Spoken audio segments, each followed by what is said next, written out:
You know it when you feel it. It's heavier than anger or jealousy, more painful. Anger comes on quickly, like a burn. You might feel it in your chest, your pulse might start beating faster. Regret is different.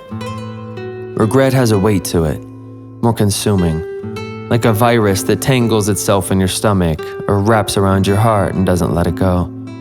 That's what makes it the king of dark emotions. Anger, jealousy, fear, these all have a presence to them.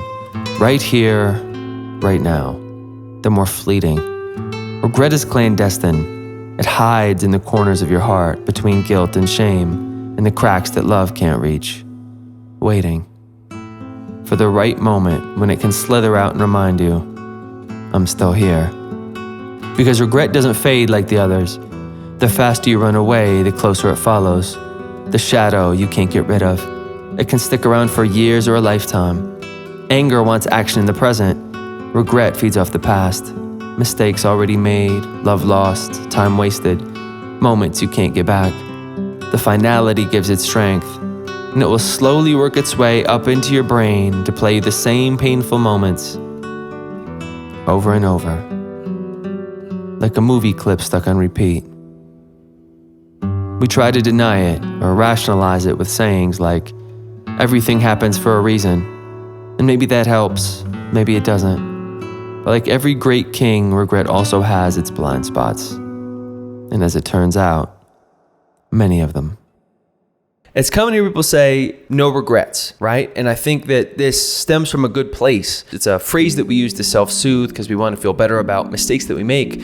But that's the point, is that it's not actually possible, because in this life full of ups and downs, there will be mistakes. And the spear of regret is so painful that many of us will do whatever it takes, whatever mental gymnastics are needed.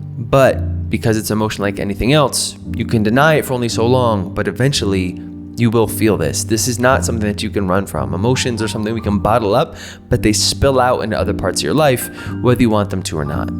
Rather than try to run from it, how can we use these emotions as data to help steer us in the right direction? I'm not saying that you should dwell in the past, but I also think that regret could serve as a potentially useful tool for the future.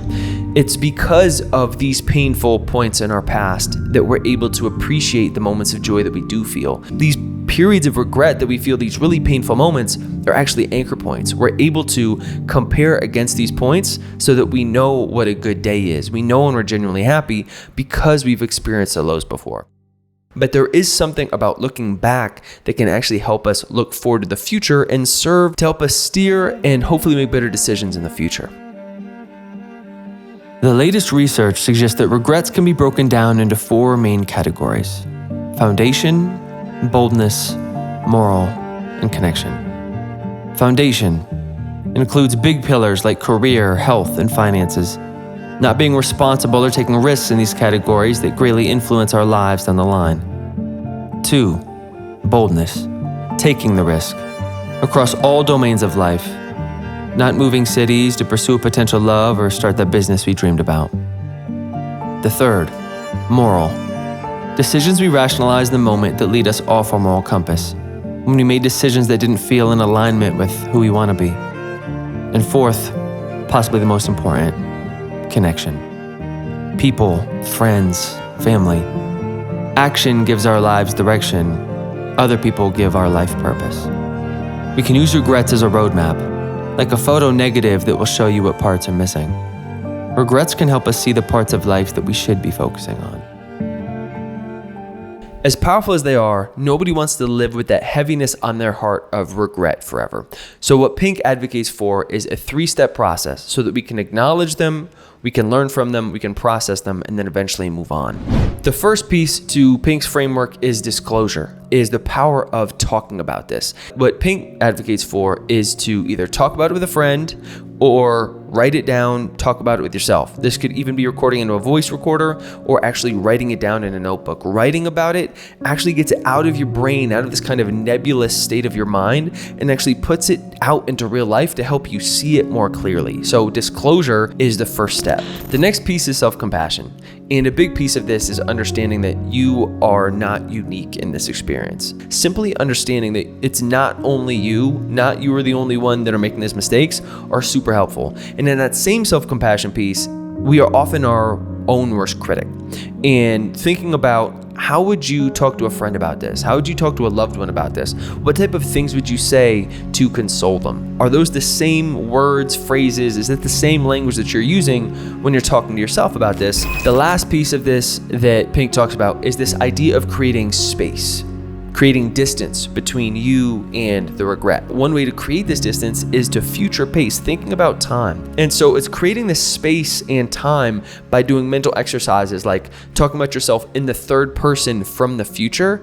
And in doing so, this also gives you the chance to make amends now, right? They say the best time to plant a tree was 20 years ago. The second best time to do that is today. Okay, Kia, what did we do? Where did we mess up? Thinking about yourself in the third person from the future, what would that person want you to do right now in order to make your future self proud or happy? Regret, shame, and guilt are good friends. You'll often see them together. They like to hang out in the deeper part of your head and your heart, where it's dark, harder to be seen, less attention. They need a place where they can quietly scheme and grow, where they can whisper in your ear to seem bigger than they are. Because when you bring them to the light, it's easier to see them clearly. They become detached from you and they can't live on their own. Like any virus, they die without a host. Simply the acknowledgement of their separateness is a threat. They want you to believe that it's only you. Whatever you've done, that you're alone in this, together. But with light and space, you can finally understand it. You're not special at all. That to feel these emotions is actually what it means to be human. And there's nothing more universal than this.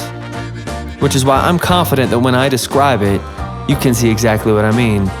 Because that's the thing about regret. You know it when you feel it.